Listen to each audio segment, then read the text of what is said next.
Now, a fight to keep classrooms open during lockdown was brewing over the weekend after the biggest teaching union launched a campaign to shut them. Michael Gove said it was important to keep schools open and that Whitehall was willing to extend the national lockdown for the cause. But the National Education Union, which represents more than 450,000 teachers, is gaining increasing support. The union's campaign has already won the backing of senior Labour figures for their petition to put schools into lockdown. It's gathered more than 100,000 signatures within hours of the Prime Minister's speech on Saturday evening. In a moment, we'll speak to Andrew Prendergast, who's senior organiser at the GMB Union first. Katharine Birbalsingh, who's the head teacher, of course, at the Michaela Community Free School. Katharine, good to have you with us again. I didn't think we'd be speaking quite so soon, of course, because this news only came around over the weekend. Yes. There's lots of pressure on schools from different angles on this. The unions are saying close schools, but you're very much of the belief they should stay open. Yes, definitely. We really saw the disaster for children over the last lockdown and the summer. And, you know, at the beginning of lockdown, I didn't think, you go back to interviews of mine that I did, I didn't think it was going to be so problematic, children missing out on several weeks schooling. I thought, we'll get back to it. We did Google Classroom, we did Zoom lessons, we did video lessons, we had all the homework coming in and the children were completing the work. And I thought it would be fine. And then when we had them back in the classrooms, we realized they just hadn't learned very much. And the reason is because it is very difficult to hold children to account for their learning online because you can't test them. And so the children who it really affects are the most disadvantaged. If you've got nannies and tutors at home who can support in all sorts of ways, then your children may not be so affected. Whereas I found that many of our children, if their houses aren't lined with books and if they don't have the parental support, if the parents have lots of different children at home, it's very difficult for them to be able to support. And they're really depending on the schools. Tech cannot replace a good teacher in the classroom. And so, you know, if we're saying close the schools, well, what we're saying is it's all right if our disadvantaged children never learn how to read properly. It is already the case that 20% of our children leave school functionally illiterate and functionally enumerate.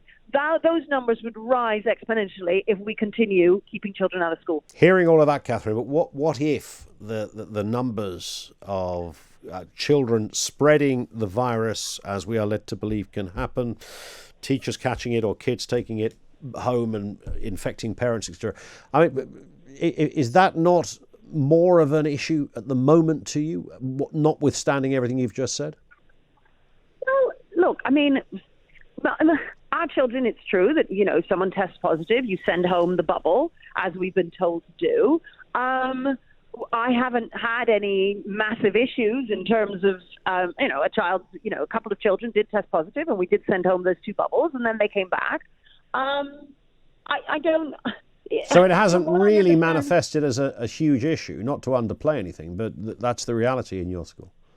Yeah, and also, I don't know, we haven't heard any huge stories of lots of teachers being hospitalized, for instance. We haven't heard of it being a massive issue, okay. You know, nationally. So I think our children, look, if you miss, I mean, there's all sorts of analyses that have been done in terms of essentially children have lost a year or 2 of their schooling. And I know it seems, well, what do you mean? It's only been months. But when they're not in school, they're actually falling far further behind. It's not that they've just missed a couple of months of school. Yeah, it doesn't just follow on the time thing. What do you say, though, to the National Education Union? I mean, they represent nearly 500,000 teachers. They're calling for a lockdown. What do you say to those guys? Well, I would say that they don't represent lots of teachers. There are lots of teachers who would disagree with this. And what makes me a bit sad is that when the unions come out and say this sort of thing, ordinary people listen to this and say, oh, these teachers, look at what they're demanding. But the teachers aren't demanding it. It's the union that's demanding it, and they're not the same. Katharine, on that point, thank you. Katharine Birbalsingh, who's the head teacher at the Michaela Community Free School. Let's get a word on this from a union perspective. Andrew Prendergast is senior organiser at the GMB. Andrew, afternoon to you. Now, I know the GMB are not calling for a blanket closure of schools, but you do have concerns, sir. Yeah, very much so. And I think when you look across the board at the moment, we've got large numbers of schools that are operating in difficult areas. We're seeing death rates rise. And in a lot of schools, unfortunately, they haven't really brought in the safe space, the safe working conditions that we need. Then we haven't got a track and trace that works. And unfortunately, what it does mean for a lot of children is that they are putting their relatives at risk, they're putting staff at risk, and unfortunately, they risk spreading the virus at the moment. But we're not seeing lots of examples. I mean, Katharine is a head teacher. She just said there's been a couple of cases in her school where kids were positive, they were sent home, they isolated, they came back, everything was fine.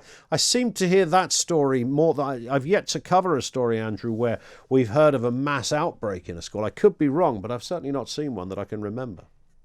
Well, we haven't seen one yet. We have found that there's a number of schools where they've reported increased numbers of cases, and we've seen a number of schools having to close bubbles, as Katharine says. I mean, thankfully, we haven't seen the large outbreaks that we've seen, for example, in universities, where they've seen outbreaks of hundreds and hundreds of people going forward.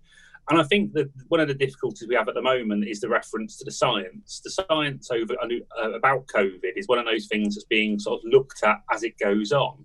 What we have seen definitely is that the period when the schools were shut earlier in the year, COVID deaths went from over 1,000 a day to like literally a handful. Since education's gone back on full at the start of the year, at the start of the academic year, that is, we've seen deaths go from, as little as 2 a day back up to hundreds. Now, we hope that that is something that's going to change as we move forward, but we need to be vigilant, and we need to make sure that schools are operating safely, that they have safe systems of work in place, and that the track and trace is working. Because when we look at some of the bubbles at the moment, we're talking bubbles of hundreds of kids. They're kids who often have other bubbles when they travel in on buses, etc. And we just need to make sure it's as safe as we can get it.